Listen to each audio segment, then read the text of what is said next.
ఈరోజు మనం PGTA test గురించి మాట్లాడుకుందాం.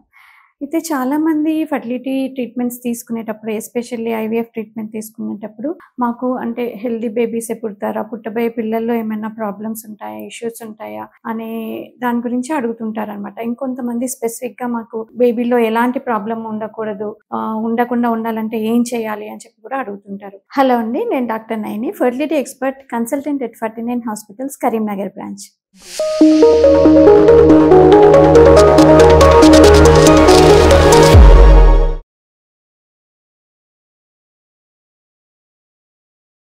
సో, అంటే ఒక్కొక్కసారి మనం ఐవీఎఫ్ ప్రాసెస్ చేసినప్పుడు కూడా కొంతమందిలో పుట్టబోయే పిల్లల్లో ఏదైనా అబ్నార్మాలిటీస్ ఉన్నాయి అనుకోండి. సో, ఎలా వచ్చాయి? మీరు హెల్తీ ఎంబ్రియోనే పెట్టారు కదా మాకు, ఎందుకు ప్రాబ్లమ్ వచ్చింది అని చెప్పి అడుగుతుంటారు. సో, పుట్టబోయే పిల్లల్లో ఏమైనా ఇబ్బందులు ఉంటాయా? హెల్తీ ఇష్యూస్ ఉంటాయా? జెనెటిక్ ప్రాబ్లమ్స్ ఉంటాయా? అని ప్రతి ఒక్కరికి కూడా మనం టెస్ట్ అనేది చేయమన్నమాట. యూజువల్‌గా ఇప్పుడు ఇలాంటి జెనెటిక్ టెస్టింగ్ అనేది కొంతమందిలో మాత్రమే మనం సజెస్ట్ చేస్తాం. సో, ఎవరెవరికి ఇప్పుడు మనం ఐవీఎఫ్ ప్రాసెస్ చేసినప్పుడు ఆ తయారైన ఎంబ్రియోని జెనెటిక్ టెస్టింగ్‌కి పంపించాలి అనేది అడ్వైస్ చేస్తాము అంటే ఒక 4, 5 రకాల కారణాలు ఉంటే మాత్రమే వాళ్ళకి సజెస్ట్ చేస్తామన్నమాట. అందులో ఒకటి ఏంటంటే, ఇంతకుముందు ఏమైనా వాళ్ళకి రిపీటెడ్‌గా అబార్షన్స్, మిస్‌క్యారేజెస్ అవుతున్నాయా? లేదా ఇంతకుముందు ప్రెగ్నెన్సీ వాళ్ళకి వచ్చింది కానీ బేబీ పుట్టారు కానీ బేబీలో ఏమైనా జెనెటిక్ ప్రాబ్లమ్స్ ఉన్నాయా? లేదంటే చాలా సార్లు ఐవీఎఫ్ ఫెయిల్ అయింది. అంటే మంచి హెల్తీ ఎంబ్రియోస్ పెట్టినా కూడా వాళ్ళకి ఐవీఎఫ్ ఇంప్లాంటేషన్ అవ్వకుండా ఫెయిల్ అవుతూ వస్తుంది.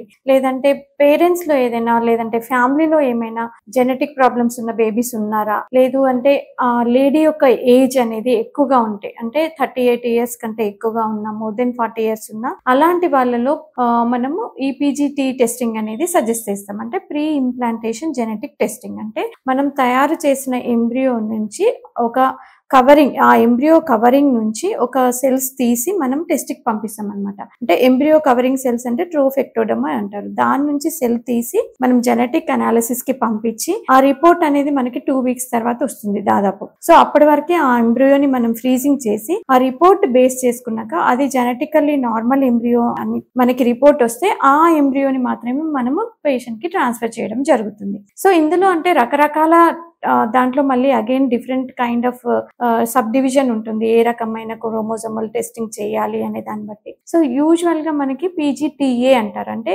ఎన్యూప్లాయిడీ, pre implantation genetic testing for aneuploidies. అంటే క్రోమోజోమ్ నెంబర్ తక్కువగా లేదంటే ఎక్కువగా, అంటే ట్రైజోమీస్ అంటారు, లేదంటే మోనోజోమీస్ అంటారు. అలా క్రోమోజోమల్ నంబర్ గురించి తెలుసుకునేది పీజీటీఏ అనమాట. పీజీటీఎస్ఆర్ అని అంటారు. పీజీటీఎస్ఆర్ అని అంటే స్ట్రక్చరల్ రీఅరేంజ్మెంట్స్. అంటే ఒక్కొక్కసారి క్రోమోజోమ్స్ ఏమవుతుందంటే దాంట్లో బ్రేక్స్ అనేవి రావచ్చు, లేకపోతే ఒక క్రోమోజోమ్ డిలీట్ అయిపోవచ్చు, లేదంటే ట్రాన్స్లోకేషన్, ఒక క్రోమోజోమ్ నుంచి బ్రేక్ అయ్యి ఆ బ్రేక్ అయిన భాగం మళ్ళీ వేరే క్రోమోజోమ్ కి అటాచ్ అవుతుంది. ఇలా క్రోమోజోమ్ లోనే రీఅరేంజ్మెంట్స్ అనేవి జరుగుతుందన్నమాట. ఇలాంటి జరగడం వల్ల ఏమైనా కూడా వాళ్ళకి జెనెటిక్ ఇష్యూస్ రావచ్చు. సో, ఇది ఎవరికి సజెస్ట్ చేస్తామంటే, యూజువల్ గా పేరెంట్స్ లో మనం క్రోమోజోమ్ టెస్టింగ్, ఇట్లా రిపీటెడ్ అబార్షన్స్ జరిగిన వాళ్ళలో కొన్ని సార్లు మనము పేరెంట్స్ కి జెనెటిక్ అనాలిసిస్ చేయడం జరుగుతుంది. సో, ఎవరైనా ఒక పేరెంట్ కి ఇలా స్ట్రక్చరల్ రీఅరేంజ్మెంట్స్ అనేవి ఉన్నాయనుకోండి, సో వాళ్ళకి ఖచ్చితంగా ఎంబ్రియోకి ఈ పీజీటీఎస్ఆర్ అనేది సజెస్ట్ చేయడం జరుగుతుంది.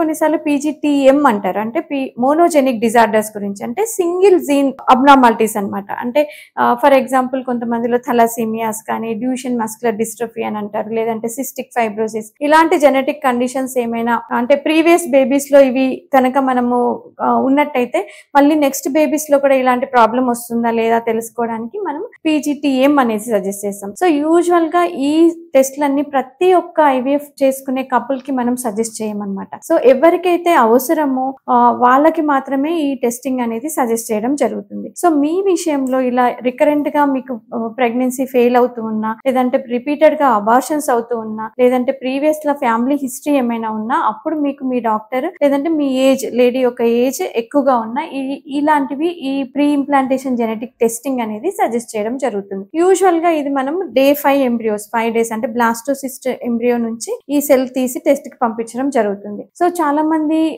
కామన్ గా కూడా సెక్స్ సెలెక్షన్ కోసం, జెండర్ సెలెక్షన్ కోసం కూడా మేము ఇలా టెస్టింగ్ చేసుకోవచ్చా, మాకు ఆల్రెడీ ఒక బేబీ, ఫీమేల్ బేబీ ఉంది, ఇప్పుడు బాయ్ కావాలి, లేదంటే ఆల్రెడీ ఒక అబ్బాయి ఉన్నాడు, అమ్మాయి కావాలి, మనం ఇలా ఎంబ్రియో టెస్ట్ చేసి మాకు మేల్ బేబీని పెట్టండి అని చెప్పి కూడా అడుగుతుంటారు. సో దానికోసం అనేది మనం జెనెటిక్ టెస్టింగ్ అనేది ఇండియాలో అది బ్యాండ్ అనమాట, చెయ్యం. ఓన్లీ మనకి ఏమైనా జెనెటిక్ అబ్నార్మాలిటీస్ బేబీలో ఉన్నాయా లేదా, ఆ ఎంబ్రియో జెనెటికల్లీ నార్మలా లేదా తెలుసుకోవడానికి మాత్రమే మనం ఈ టెస్టింగ్ అనేది చేయడం జరుగుతుంది. అయితే చాలా సార్లు మీరు ఎంబ్రియో నార్మల్ ఉంది కదా అని పెట్టారు కదా, మనకి ఎందుకు మళ్ళీ ఇంప్లాంటేషన్ అవ్వలేదు, మంచి గ్రేడింగ్ ఉంది కదా, ఎందుకు అవ్వలేదు అని అడుగుతుంటారు అనమాట. సో మనకి ఎంబ్రియో గ్రేడింగ్ అనేది అది ఓన్లీ మనకి మైక్రోస్కోపిక్ ఎగ్జామినేషన్ లో దాన్ని బయట చూసి మనం దాని స్ట్రక్చరల్ గా అది నార్మల్ ఉందా లేదా అనేది మనం చెప్పగలం, కానీ మార్ఫలాజికల్ గా ఆ ఎంబ్రియో నార్మల్ ఉందా లేదా చెప్పగలమే, కానీ జెనెటికల్లీ ఆ ఎంబ్రియో నార్మల్ కాదా మనకు తెలియదు. ఇప్పుడు ఒక పర్సన్ ని మనం చూసినప్పుడు ఆ పర్సన్ ని మనం ఎక్స్టర్నల్ గా చూసి ఓకే హెల్దీగా ఉన్నాడా అని అనుకుంటాం, కానీ ఆ పర్సన్ లో మనకి బీపీ ఉందా,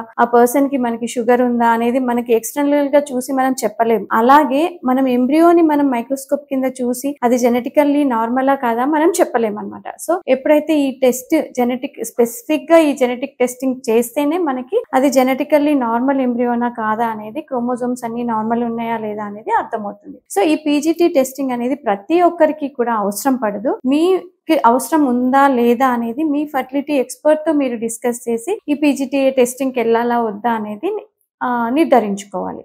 థ్యాంక్ యూ.